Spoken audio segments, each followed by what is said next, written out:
What's up, YouTube? Welcome to my channel. In this video, I'm going to attempt to do the late Tina Turner justice by delineating her birth chart. As we all know, unfortunately, she passed on May 24th, 2023 at age 83. So, luckily she had a full life and she has a very, very interesting life in general because she just has so many things happen. And so this is basically a dream chart to look at in order to understand how different planetary combinations can show up. I would definitely say her life was very extreme, both in the good and the bad. And I will be again attempting to explain some of those things via her birth chart. So she was born November 26th, 1939 as Anna Mae Bullock in Brownsville, Tennessee.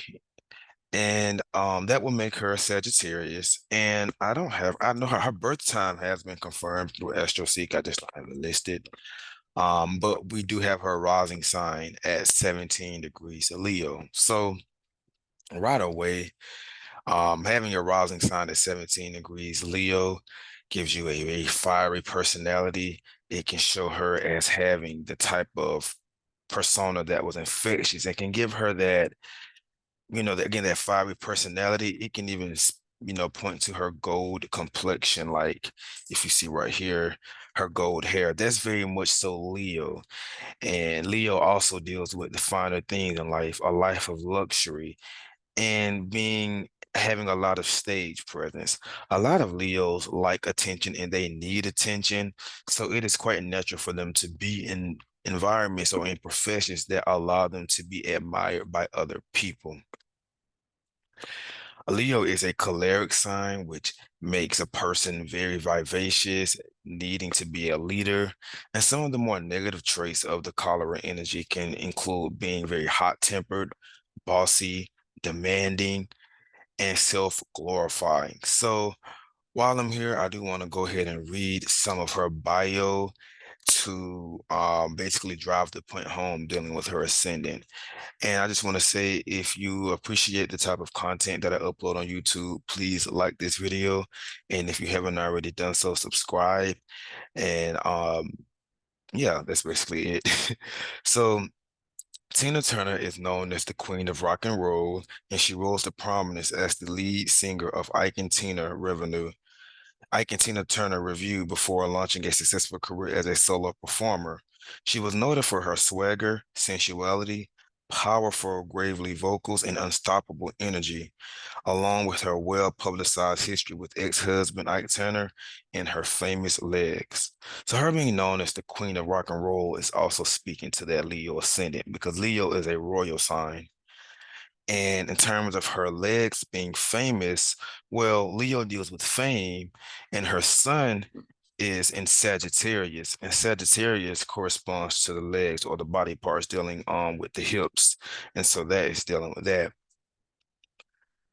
And her unstoppable energy, again, that's Leo because Leo is a fire sign, and fire signs are very energetic and they have just a lot of presence to them. It's a very dynamic and extroverted type of energy. Now, Turner began her career with Ike Turner's band, King of Rhythm, in 1957 under the name Little Ann. She appeared on her first record, Box Top, in 1958. In 1960, she debuted as Tina Turner with the hit single A Fool in Love. The duo Ike and Tina Turner became one of the most formidable live acts in history. They released hits such as It's Gonna Work Out Fine, River Deep, Mountain High, Proud Mary, and Nutbush City Limits before disbanding in 1976. Turner has sold more than 150 million records worldwide, becoming one of the best-selling recording artists of all time. She received 12 Grammys, which include 8 competitive awards, a Grammy Lifetime Achievement Award, and 3 Grammy Hall of Fame inductions. She was the first Black artist and the first woman to be on the cover of Rolling Stone, and they ranked her among 100 greatest artists of all time and the 100 greatest singers of all time. Turner has a star on the Hollywood Walk of Fame and on the St. Louis Walk of Fame.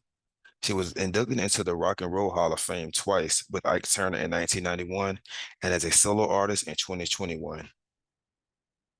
Now, just to get into some of her personal life, she and Ike, their relationship started off as platonic because they met as friends around 1957, and the affair began while Ike was with his living girlfriend, Lorraine Taylor. After recording A Fool in Love, Turner told Ike that she did not want to continue their relationship. He responded by striking her in the head with a wooden shoe stretcher. Turner recalled that this incident was the first time he instilled fear in her, but she decided to stay with him because, quote unquote, she really did care about him. After the birth of their son Ronnie in October 1960, they moved to Los Angeles in 1962 and married in Tijuana. In 1963, Ike purchased a home in the View Park area. They brought their son Ronnie, Turner's son Craig, and Ike's two sons with Lorraine, Ike Jr., and Micah from St. Louis to live with them. She later revealed in I, Tina, that Ike was abusive and promiscuous through her marriage, which led her to a suicide attempt in 1968 by overdosing on Valium pills. She said, "It was my relationship with Ike that made me most unhappy. At first, I had really been in love with him. Look what he done for me, but he was totally unpredictable. Later on in his old age, Ike was diagnosed with bipolar disorder." Turner abruptly left Ike after they got in a fight Statler, on their way to Dallas Statler Hilton on July 1st, 1976. She fled with only 36 cents and a mobile credit card in her pocket to the Ramada Inn across the freeway. On July 27th, Turner filed for divorce on the ground of irreconcilable differences. Okay, I'll skip some of this. Okay.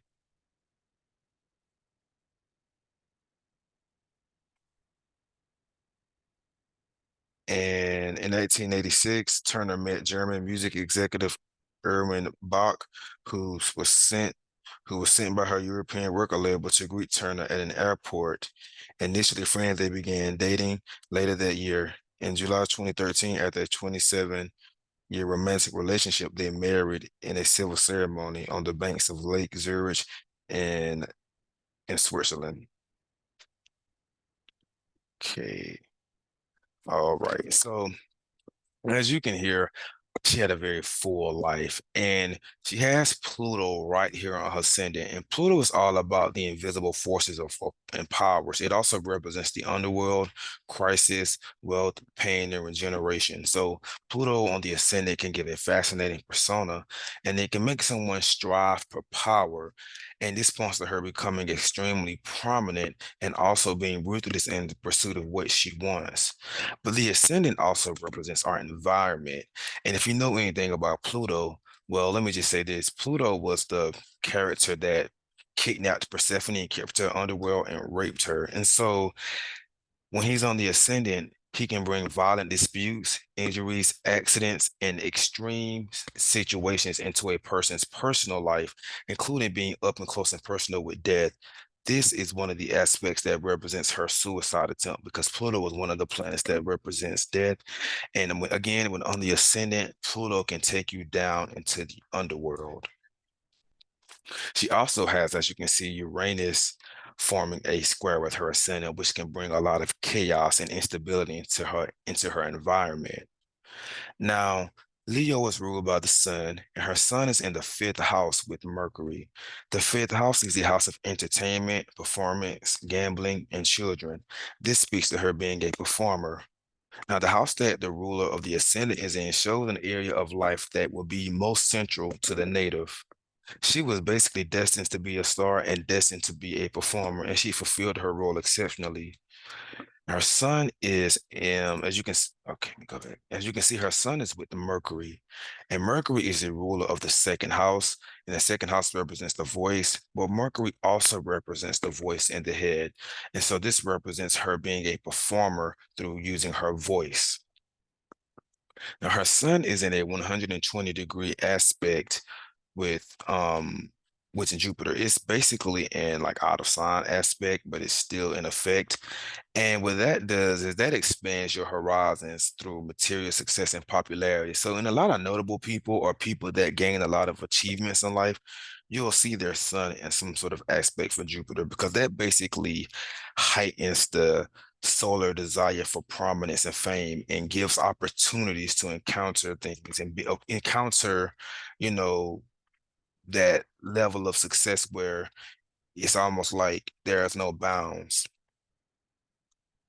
Now, Mercury here is ruling her second house. And the second house, as I mentioned, it represents the voice, but it also represents one's livelihood and movable assets. And so this is showing her earning her money through fifth house topics. Now, Mercury is in the sign of his detriment, which means that when it comes to producing for the second house, he's a bit challenged. He is going to lack the durability to be able to bring about, maybe earning one's own money. So, how that can be delineated is there could be some challenges with money, and that money may be hot and cold, or there could just be difficulty with there could just be some difficulty with money. Now, Mercury is also retrograde, and that points to a lot of stop, and starts. And so, when it comes to the finances, there could have been times where there was no money coming in, and then followed by times where there was a lot of money coming in. It also can show where there could have been some sort of issues with a contract or with paperwork, and that could have caused some hiccups or hangups with money and with property. Now, Mercury is being combusted by the sun, which means he's being like basically hidden and drowned out because the sun is so powerful that when any planet gets very close to it, that planet becomes obscure and it's essentially just invisible. And that can show, I think that that could point to her golden voice in that's in a more benign sense, but it could also show her voice being strained or burned out, which I think is pretty common for performers because you're always on the road and you're always touring. I'm pretty sure it's common for your vocals to become overstressed, and so this could just point to that. But this could also point to a dominant male figure such as Ike being in control of their finances. So I wouldn't be surprised if throughout the marriage he tried to be the one to dictate the money and had a lot of say in what she did with money, and the money that they earned together. And Ike is also a Scorpio, and that's not uncommon for some dark-sided Scorpios to do in relationships. They tend to like to be very controlling, and one of the best ways to control somebody is, of course, through money. Now, all of this speaks to her instability with money and having to fight for her money and her royalties. Now, Mercury here being aspected by Mars makes me think about maybe there could have been times where Ike could have maybe destroyed her belongings, or maybe there could have been times where he could have tried to take her property and she had to fight for what was hers.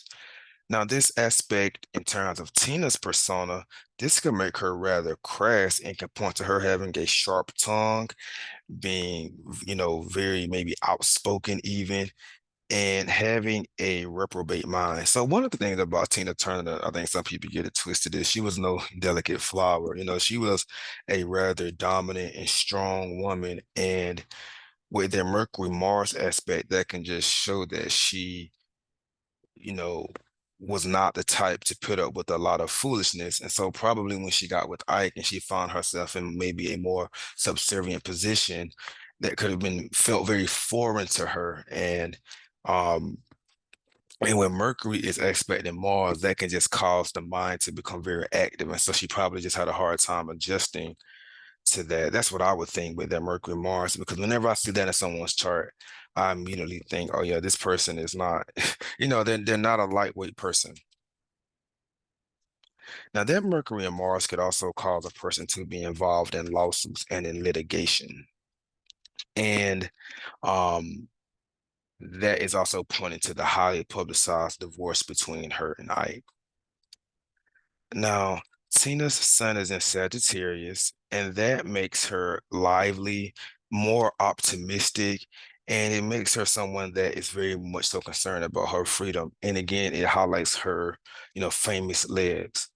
Now, her sun is in opposition to the moon, and this causes separation and disharmony between husband and wife, mother and father. So I learned that her parents were sharecroppers. They eventually separated, leaving Tina and her sister to be raised by her grandmother. Now, her grandmother's influence can be seen by her moon being in Gemini. Gemini is a double-bodied sign, and the moon represents mothers. And so, moon in any of the mutable signs can point to having more than one mother figure.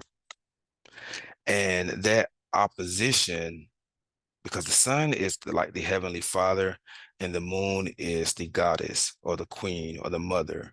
And so when these two are in an opposition, you can basically see that it's split between husband and wife, mother and father. And so I would venture off to say that well, obviously that had a strong impression upon her psyche, and that could have like been like the foundation that led to her later getting with Ike and Tina, because as you all know, a lot of times we as people tend to repeat our parents' relationships, and that is basically because, our parents' relationship is based off of our own sun and moon placement, and our own relationships that we form with other people is also going to be shown through our sun and moon placement. And especially because Mercury is here, when that Mercury is here, it's going to show where, as a little girl, had a lot of, she probably thought a lot about being married, being a wife, and being in a relationship. And so that just right alone makes her very relationship oriented. And it also is represented why she got remarried after Ike. Now, Mercury involved in this opposition also has some other meanings, and this is what makes me think that Tina may have been dealing with some mental health issues as a result of, her childhood and maybe other things that she's experienced. Because Mercury opposition moon can produce like a split in terms of one's identity, where she may have been two different people, or she may have had multiple personas. And Mercury moon is an aspect that does show up in the charts of a lot of people who have mental health issues, as well as sun opposition moon. Sometimes that can even show like being arrested in development. So um that's definitely something that I took notice of.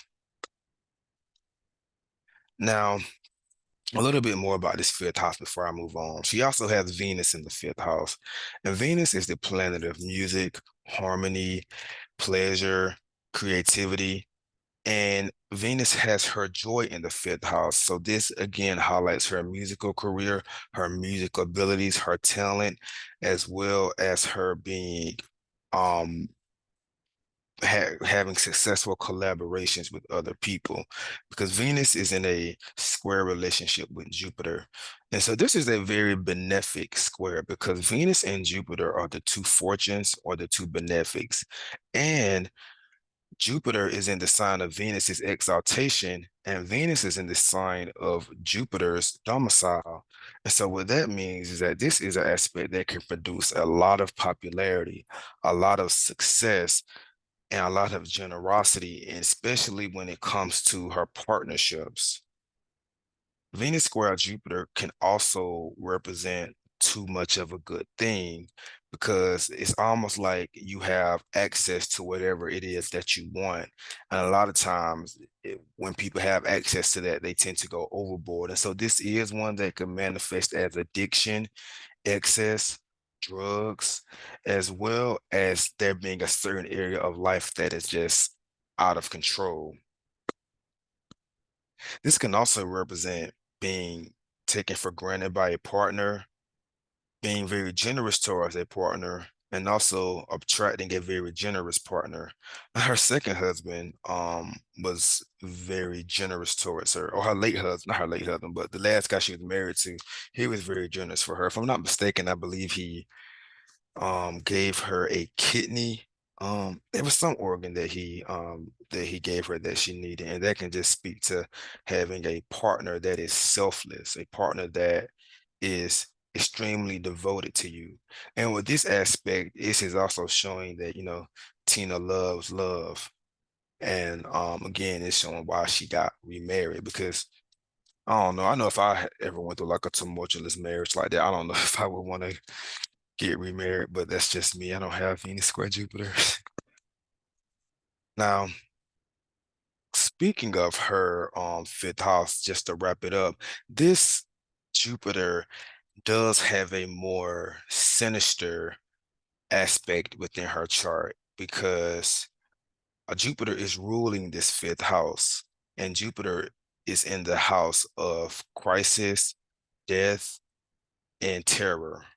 And so, on one hand, this is combining basically entertainment, fame, and success with crisis and terror.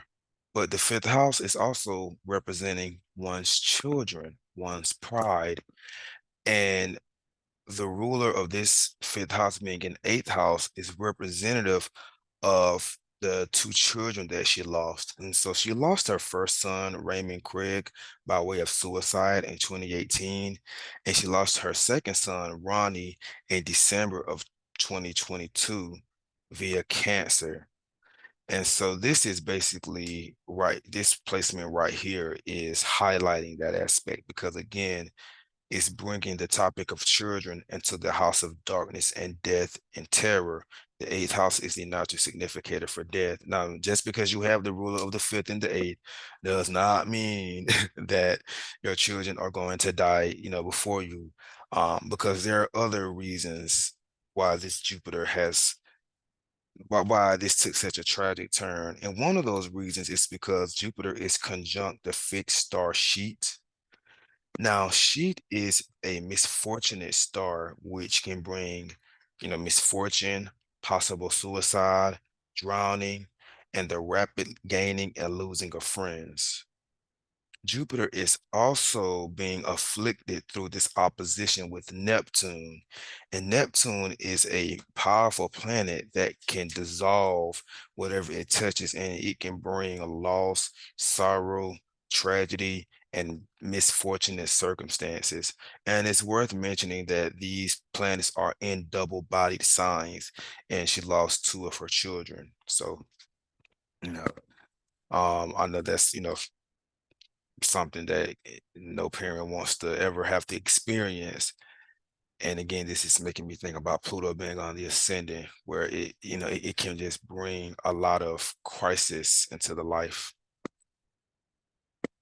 Now, from a planet to planet perspective, Jupiter Neptune can also represent being idolized or idolizing others, being impressionable, receiving a misdiagnosis at some point, and can point to an underfunctioning liver because Jupiter represents the liver, and as I mentioned, Neptune can dissolve or weaken whatever it touches.